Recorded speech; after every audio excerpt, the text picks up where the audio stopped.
Audio Jungle.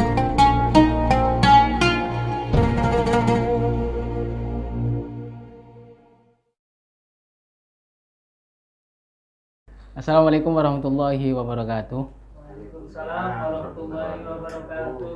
Alhamdulillah, pada kesempatan hari ini kita bertemu di kajian rutin di bulan suci Ramadan. Pada kesempatan hari ini kita akan membahas tentang tahdhibul akhlaqi wa mu'alajatu amrodil qalbi. Jadi pendidikan akhlak dan mengobati penyakit-penyakit hati.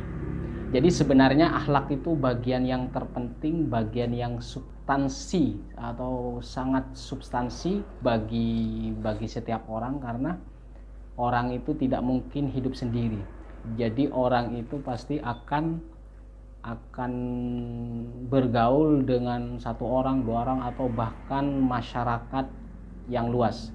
Maka itu penting akhlak. Disebutkan di sini akhlak itu adalah afdalu a'mali siddiqin. Jadi keutamaan perbuatan-perbuatan orang yang siddiq. Jadi orang yang siddiq itu kalau zaman dahulu itu para nabi, para rasul. Tapi kalau sekarang mungkin wali, orang soleh, orang yang berjuang di jalan Allah, itu afdol. Akhlak ini bagian yang afdol dari perbuatan-perbuatan orang yang siddiq. Kemudian akhlak ini bagian dari thamratu mujahadatil muttaqin. Jadi buah dari perjuangan orang-orang yang bertakwa.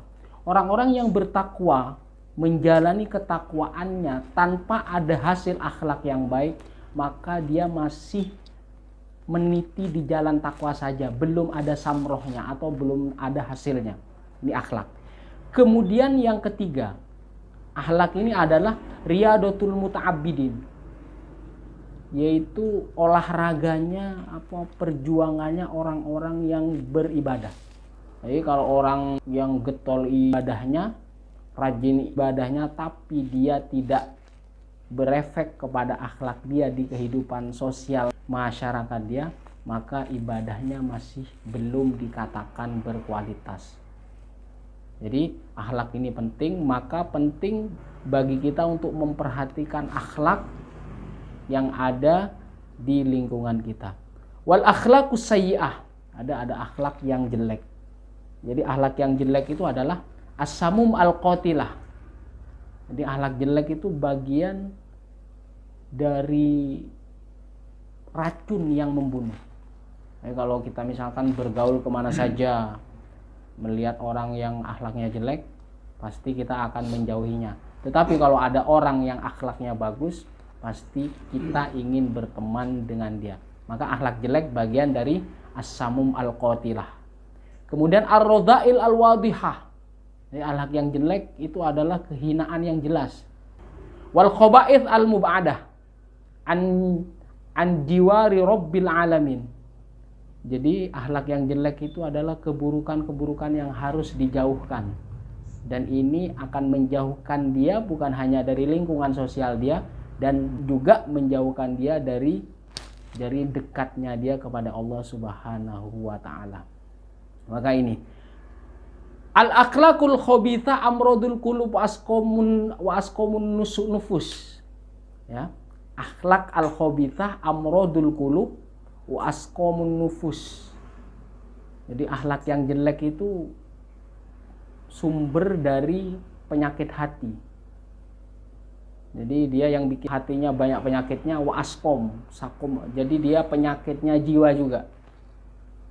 Bisa saja kalau dia terus menerus hatinya banyak penyakitnya, ada riya, ada takabur, ada fakhr, ada membanggakan diri yang negatif ya.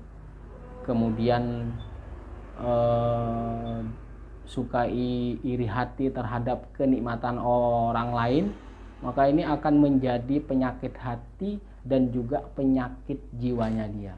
Kalau ini terus-menerus dipendam atau berada di dalam hati, maka ini akan berpotensi menjadi penyakit fisik. Maka pendidikan di bulan puasa ini adalah menahan. Jadi yang halal aja kita tidak boleh menikmatinya, apalagi yang haram.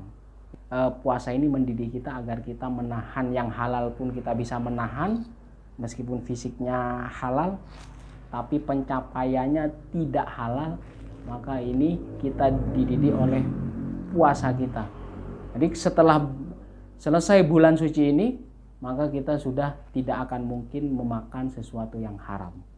Kemudian di dalam ayat Al-Quran, qad aflaha man zakkaha.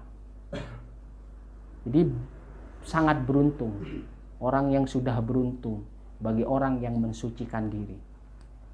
Jadi kalau ada misalkan potensi sesuatu yang masuk pikiran negatif, kemudian anggapan yang negatif, penyakit hati mau masuk ke hati dan batin kita, maka hempaskan. Kalau sudah membiasakan ini, menghempaskan penyakit-penyakit hati ini, maka hati dan jiwamu menjadi zakka atau bersih. Itu. Wa qad khaba man dassaha. Jadi kalau orang yang tidak bisa menghempaskan, dia akan rugi. Maka penyakit hati atau melihat sesuatu yang buruk itu jangan sampai menghinggapi hati dan pikiran kita. Apalagi kita berada di bulan puasa, barang yang halal aja susah masuk ke mulut kita. Mulut, kemudian mata, telinga, atau lubang-lubang yang lain itu kita stop.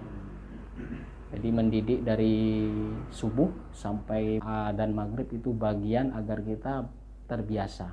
Jadi setelah selesai puasa, kita sudah terbiasa untuk tidak memakan yang haram. Kenapa ini penting? Karena ketika kita sudah bisa membiasakan diri, jadi menahan yang hina itu lepas, atau jangan sampai masuk ke pikiran atau ke tingkah laku kita, ini akan menjadi seperti teladan kita, yaitu Rasulullah Sallallahu Alaihi Wasallam. Karena Rasulullah itu apa? Teladan yang terbaik.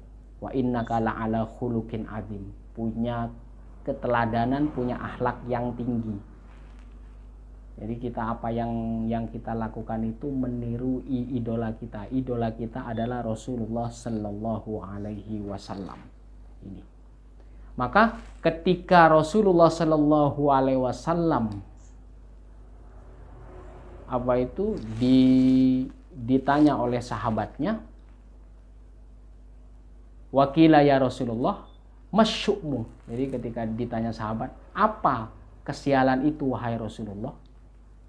Seperti apa orang sial itu wahai Rasulullah? Kata Rasulullah, kesialan adalah su'ul khuluq. Jadi kesialan itu adalah orang yang punya akhlak yang buruk. Maka kata Rasulullah, ittaqillah haitsu ma kunta wa atbi'is sayyi'atal hasanatan wa khaliqin nas bi khuluqin hasanin. Maka bertakwalah kepada Allah dimanapun kalian berada. Wa atbi'is sayyi'ah, ikutilah. Kalau kita susah menghindari perbuatan yang buruk, maka itu ikutilah perbuatan yang buruk itu dengan perbuatan yang baik, dan insya Allah akan menghapus perbuatan buruk yang sebelumnya kita lakukan. Setelah itu apa? Berakhlaklah yang baik. Wa khaliqin nas bi khuluqin hasanin. Jadi berakhlak yang baik kepada siapapun, tidak memandang ras, golongan apapun, yang namanya makhluk kita harus berakhlak baik kepada mereka. Wakila lahu ya Rasulullah. Jadi ada yang bertanya, wahai Rasulullah, ada seseorang nih perempuan, sebut saja fulana.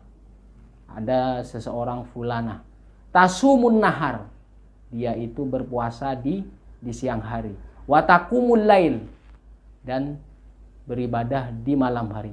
Tapi perempuan itu sayyiatul khuluq wa ti'du jiranaha bilisaniha.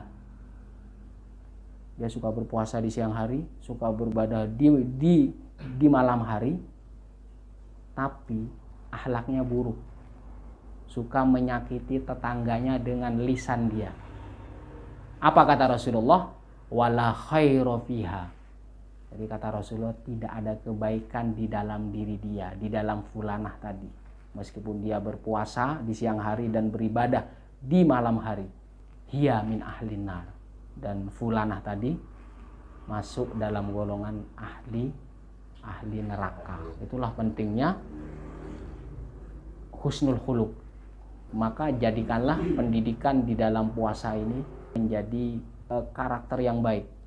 Ini dari mulut kita, kemudian dari pikiran kita sampai ke batin dan hati kita, kemudian kita implementasikan apa yang positif di dalam pikiran yang tadi ke perbuatan nyata. Inilah kita meneladani Rasulullah Sallallahu Alaihi Wasallam, karena la'ala khuluqin adim, karena Rasulullah mempunyai akhlak yang mulia dan akhlak yang luhur.